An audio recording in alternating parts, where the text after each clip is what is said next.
مرد بھی باجپن کا شکار ہوتے ہیں۔ ان کی بیوی کو جب علم ہوا تو وہ فوراً ہی انہیں چھوڑ گئیں۔ اس بات پر وہ دل برداشتہ ہو گئے۔ پھر وہ سیاست میں چلے گئے اور دن رات مصروف رہنے لگے۔ کچھ عرصے بعد ان کی بہن بھی اجڑ کر میکے کی دہلیز پر آ گئی۔ ان کے ماں باپ یہ صدمہ برداشت نہ کر سکے اور ایک ایک کر کے اللہ کو پیارے ہو گئے۔ ایسے میں نذیر صاحب کی ذات کا مرکز بہنام لاشاری بن گیا۔ اس کی تعلیم و تربیت سب انہوں نے اپنے ذمہ لے لی اور شہر شفٹ ہو گئے۔ بہنام لاشاری کو انہوں نے اعلیٰ تعلیم کے لیے باہر بھیج دیا۔ جب وہ پڑھ کر آیا تو اسے سیاست میں لے آئے۔ آج وہ حکومت وقت کے ایک اہم عہدے پر فائز تھا۔ بڑی سرکار، کھانا لگ گیا ہے، ملازمہ مؤدب سی کھلے دروازے میں کھڑی اطلاع دے رہی تھی۔ وہ چونک کر اپنے خیال سے باہر نکلی۔ تم چلو، ہم آتے ہیں۔ اپنی ماں کے چہرے پر سوچ کی کربناک پرچھائیاں دیکھ وہ خود ہی بول پڑا۔ ملازمت سر ہلاتی واپس پلٹ گئی۔ اماں سرکار، کھانا کھانے چلیں یا آج میں بھوکا ہی سو جاؤں؟ وہ شرارت سے بولا۔ ہاں، اس سے پہلے تو میں نے تمہیں کئی بار بھوکا سلایا ہے نا؟ وہ اس کی شرارت سمجھتی پیار سے اس کے چوڑے شانے پر ہاتھ مارتی بولی۔ بہنام میرے بچے، اب شادی کر لینا۔ میرا بڑا دل چاہتا ہے کہ میرے ڈھیر سارے پوتا پوتی ہوں جو اس گھر پر چھایا سناٹا دور کر دیں۔ وہ پیار سے اپنی خواہش اس کے سامنے رکھتی ہوئی بولی۔ اماں سرکار، ڈھیر سارے بچوں کے لیے مجھے ایک سے زائد شادیاں کرنی پڑیں گی۔ آج کل کی لڑکیاں 2-3 بچوں سے آگے نہیں بڑھتیں۔ وہ بول سنجیدگی سے رہا تھا لیکن آنکھیں شرارت کے سبب مسکرا رہی تھیں۔ دنیا کے لیے اس کا روپ الگ تھا لیکن ماں کے سامنے وہ ہمیشہ ان کا بیٹا بن کر آتا تھا۔ اس کی بے باک گفتگو سنتی وہ جھیپ گئی۔ بہنام لاشاری، تم بہت بے شرم ہوتے جا رہے ہو۔ کوئی اپنی ماں سے ایسی باتیں کرتا ہے بھلا؟ وہ اس کے کان کھینچتی ڈپٹتے ہوئے بولی اور ہاتھ دھونے واش روم کی جانب چل دیں۔ جلدی آئیے گا اماں سرکار، بہت بھوک لگی ہے، وہ پیچھے سے پھر شرارتی انداز میں بولا۔ اتنے میں اس کا فون بجنے لگا۔ ساکی کی کال دیکھ اس کے اعصاب تنگ گئے۔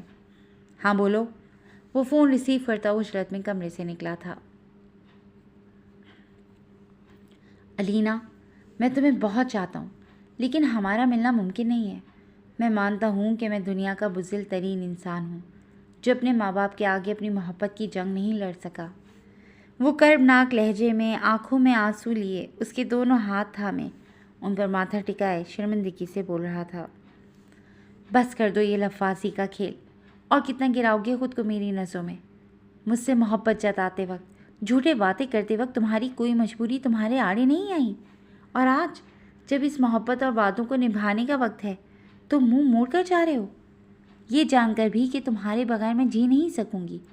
بے روح جسم رہ جائے گا، دل تو ہوگا لیکن دھڑکے گا نہیں۔ میں مر جاؤں گی سمیر تمہارے بغیر، سچ میں مر جاؤں گی۔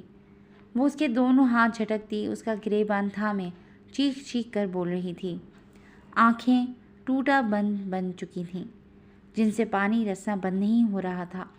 اس کی اجڑی حالت پر سمیر کا اپنا دل بھی خون کے آنسو رو رہا تھا۔ ایک دم ہی علینا نے اس کا گریبان چھوڑ اس کے سینے پر سر رکھ دیا۔ سمیر عرف شاہ زیب کی دھڑکن اس قربت پر ایک دم بڑھ گئی تھی۔ سیٹ پر چھائی خاموشی کو کٹ کی آواز نے توڑا تھا۔ زبردست شاٹ دیا ہے تم دونوں نے، تو مجھے بھی ایموشنل کر دیا۔ زلفی پرجوش سا بولتا ان کے نزدیک پہنچا۔ باقی سب تالیاں بجا کر تعریف کر رہے تھے۔ ایمل عرف پارس، جو سین کٹ ہوتے ہی شاہ زیب سے ہٹ کر کھڑی ہو گئی تھی، اس کی بات سن کر ہلکا سا مسکرا دی، جبکہ شاہ زیب خان کے دل نے چپکے سے خواہش کی تھی کہ کاش یہ حسین لمحہ مزید ان کے درمیان ٹھہر جاتا۔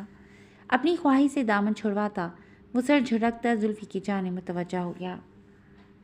بہت شکریہ تمہارا، تمہیں میرا کام پسند آ رہا ہے، ورنہ مجھ میں تو کوئی خاص بات نہیں، وہ انکساری کے ساتھ بولتا دھیمے سے مسکرایا تھا۔ تمہاری یہی بات مجھے پسند ہے، ٹاپ کے ایکٹر ہو مگر نخرہ نام کو نہیں ہے۔ شاید یہی عاجزی و انکساری تمہاری ترقی کا راز ہے۔ میری یہ پہلی فلم ہے جو میں ڈیڈ کے ساتھ کے بغیر بنا رہا ہوں۔ ہیرو کو لے کر کافی خدشات تھے میرے، لیکن تمہارے اچھے برتاؤ کی وجہ سے میں ٹائم پر فلم مکمل کر سکوں گا، ورنہ اکثر میل ایکٹر وقت پر نہیں آتے، اوپر سے ان کے نخرے آسمان کو چھوتے ہیں۔ وہ اس کی تعریف کرتا آخر میں دونوں کانوں کو ہاتھ لگائے بولا۔ بہت سالوں سے وہ اس فیلڈ میں تھا اور ہر طرح کے ایکٹر کو اچھے سے جانتا تھا۔ چلو 10 منٹ کا بریک ہے، پھر اگلا شاٹ ریڈی ہے، اس کے بعد پیک اپ کریں گے۔ وہ ان دونوں کو مخاطب کرتا آگے کی طرف بڑھ گیا۔ پارس، شوٹ کے بعد آپ کا کیا پروگرام ہے؟ وہ جو اسکرپٹ پکڑے اپنا سین دیکھ رہی تھی، اپنے قریب شاہزیب کی آواز سن کر وہ اس کی جانب متوجہ ہوئی۔ گھر جاؤں گی، لیکن آپ کیوں پوچھ رہے ہیں؟ بھرپور سنجیدگی سے وہ پوچھے گئے سوال پر گڑبڑا گیا۔ وہ ملک کا ایک نامور ایکٹر تھا، ایک دنیا اس پر مرتی تھی، لیکن وہ جب سے پارس سے ملا تھا اس کا دیوانہ ہو چکا تھا۔ اس سے محتاط ہو کر بات کرنی پڑتی تھی، کیونکہ وہ سیٹ پر صرف شاٹ دیتے وقت ایکٹیو ہوتی تھی، ورنہ تو سرد پن کے خول میں مقید رہتی، یوں کہ کسی کی بھی ہمت نہیں ہوتی تھی کام کی بات کے علاوہ اس سے کوئی اور بات کرنے کی۔ میرا مطلب تھا کہ اگر تم فری ہو تو آج کا ڈنر ہم ساتھ کرتے ہیں۔ پہلے وہ جھجکا، پھر تیزی سے اپنی بات مکمل کر گیا۔ پارس نے حیرانگی بھری نظروں سے اسے سر سے پیر تک گھور کر دیکھا تھا۔ شاہزیب کی آنکھوں میں ایمل عرف پارس نے اپنے لیے پسندیدگی کی جھلک کئی بار دیکھی تھی، لیکن اپنے سخت رویے کی وجہ سے اس نے کبھی اسے آگے بڑھنے نہیں دیا تھا۔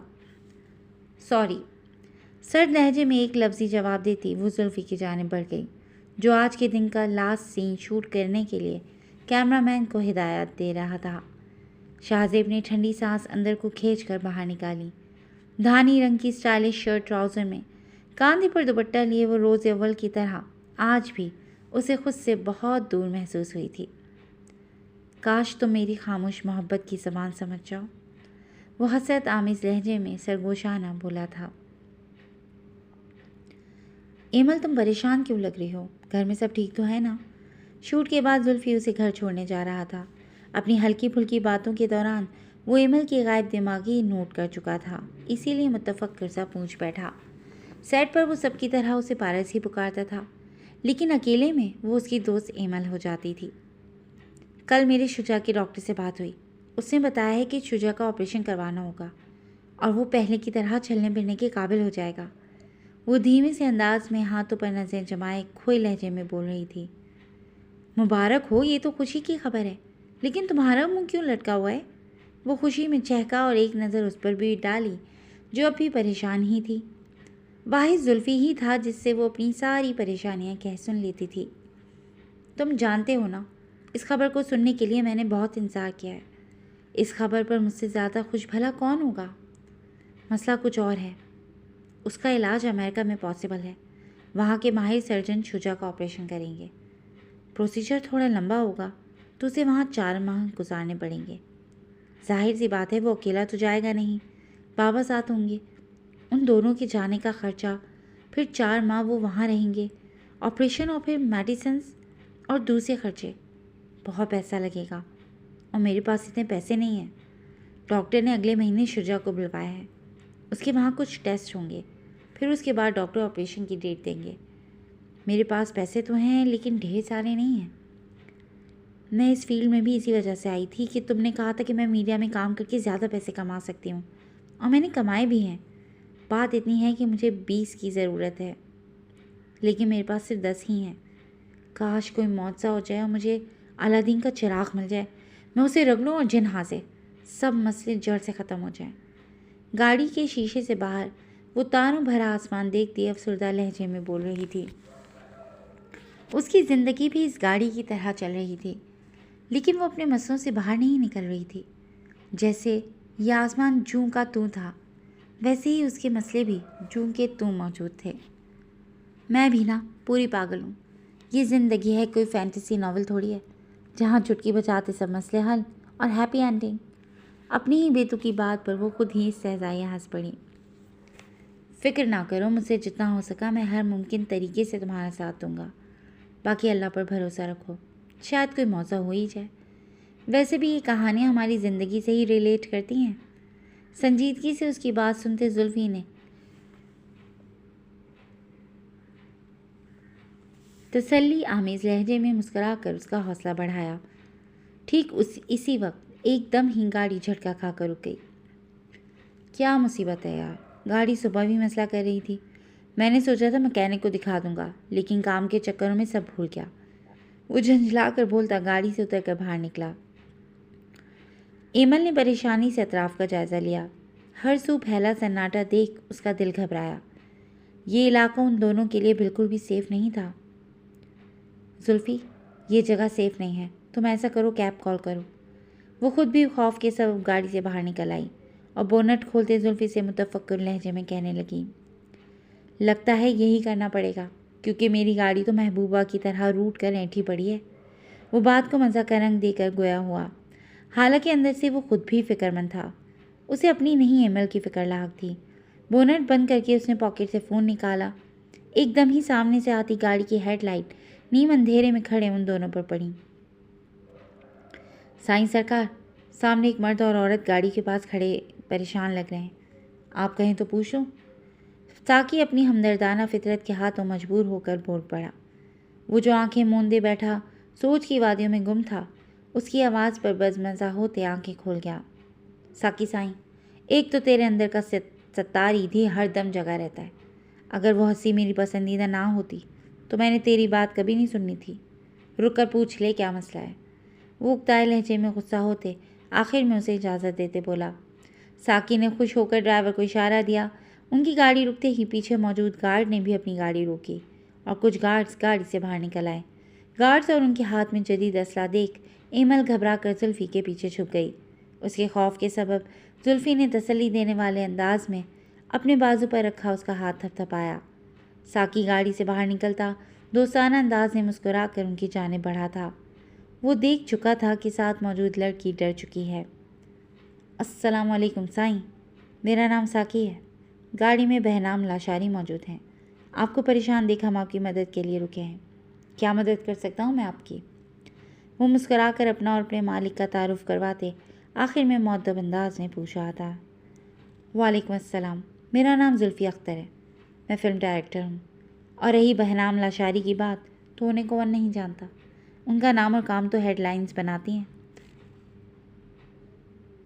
خوشی ہوئی آپ سے مل کر، وہ اسے ہاتھ ملاتے پرجوش سا کہنے لگا۔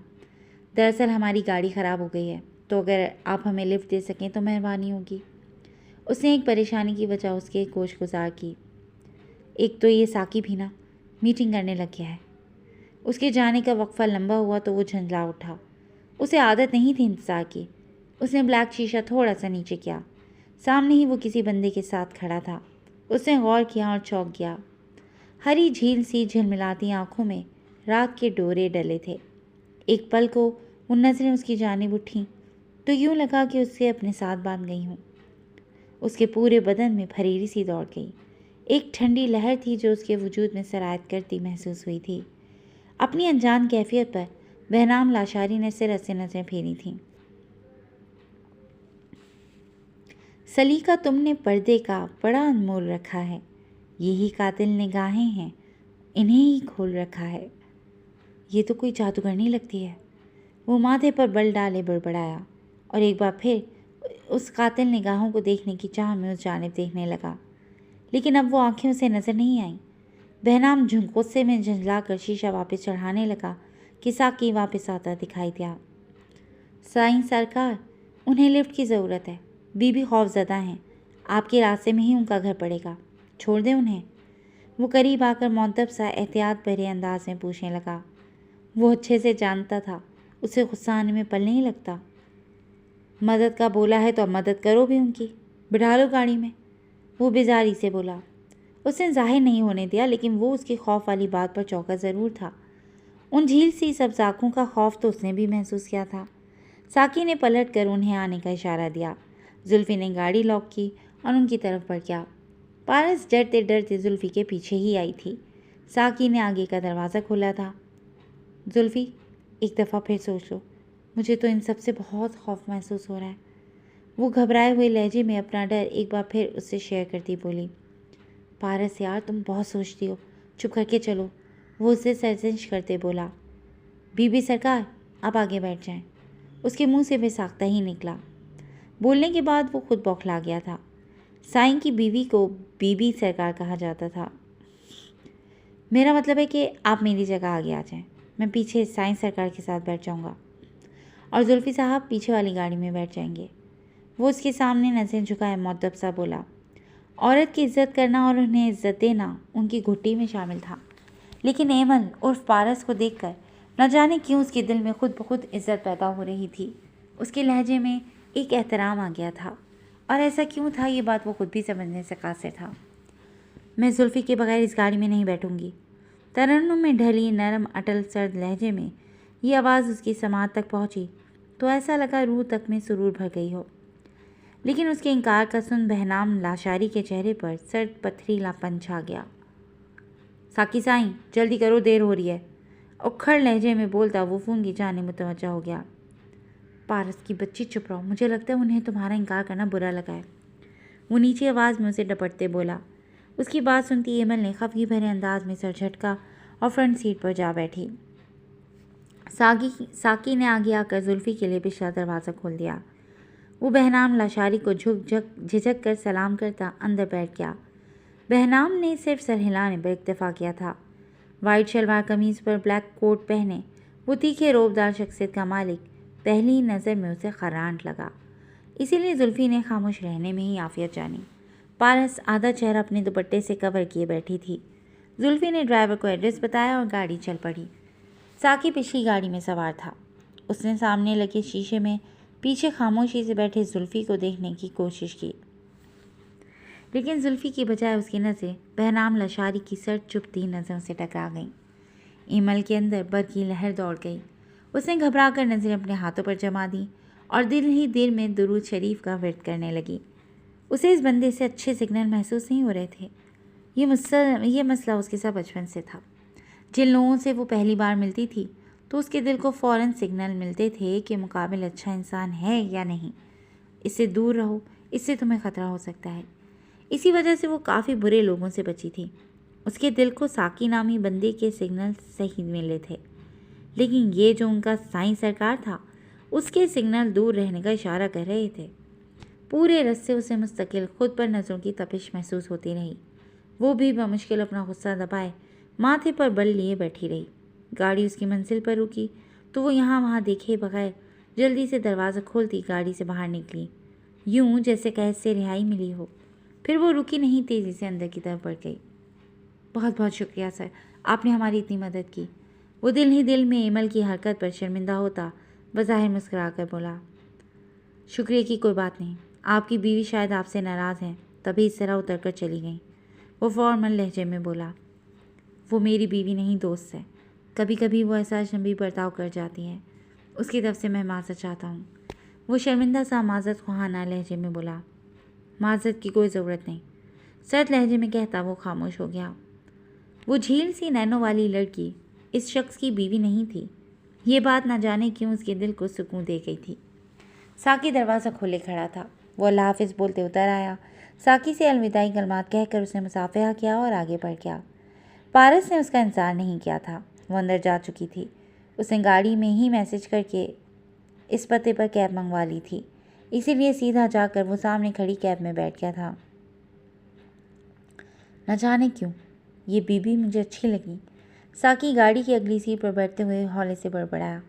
ساکی، منہ بند کر کے بیٹھو۔ اس کی وارننگ دیتی سرد آواز پر وہ جلدی سے خاموش ہوا اور ڈرائیور کو چلنے کا اشارہ دیا۔ گاڑی دھول اڑاتی آگے بڑھ گئی تھی۔ جی فرینڈز، آج کے لیے بس اتنا ہی۔ کیسی لگی آپ کو آج کی یہ ایپیسوڈ؟ یقیناً پسند آئی ہوگی، تو جڑے رہیے گا کلاسک انٹرٹینمنٹ چینل کے ساتھ، جہاں بہت جلد ہم اس کی نئی ایپیسوڈ لے کر حاضر ہوں گے۔ ٹل دین ٹیک کیئر اینڈ اللہ حافظ۔